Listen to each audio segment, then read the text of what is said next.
माता के गर्भ में बच्चे का पलना एक जैविक प्रक्रिया है, और जिस तरह की मिट्टी होती है उस मिट्टी के साथ वह बीज फलित होकर बाहर आता है।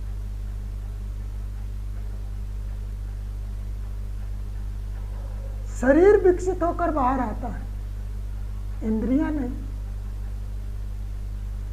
समस्त इंद्रियों का विकास गर्भ से बाहर निकलने के बाद ही शुरू होता है।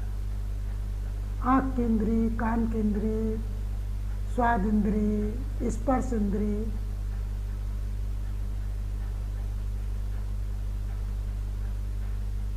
गुदा, हाथ पैर आदि आदि कर्म इंद्रियां। तो समस्त ज्ञान इंद्रियां और कर्म इंद्रियों का विकास गर्भ से बाहर आने पर ही होता है। गर्भ के अंदर क्या चल रहा है माता को ज्यादा पता नहीं लगता, प्रकृति के अनुरूप हो रहा होता है।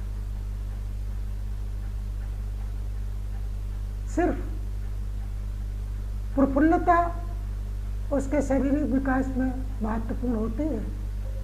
अगर प्रफुल्लता नहीं है, घूमना फिरना पर्याप्त नहीं है, तो शारीरिक विकास में अपांगता आ जाएगी। लेकिन शरीर से बाहर निकलने के बाद जो इंद्रियों का विकास होना चाहिए, वो इंद्रियों का विकास तो योग्य गुरु के संपर्क में आने के बाद ही होता है। मस्तिष्क की इंद्री प्रॉपर काम कर रही या नहीं, आंख की इंद्री प्रॉपर काम कर रही या नहीं, कान की इंद्री प्रॉपर काम कर रही कि नहीं, गंध लेने की प्रॉपर क्षमता है कि नहीं, स्वाद इंद्री प्रॉपर काम कर रही है कि नहीं,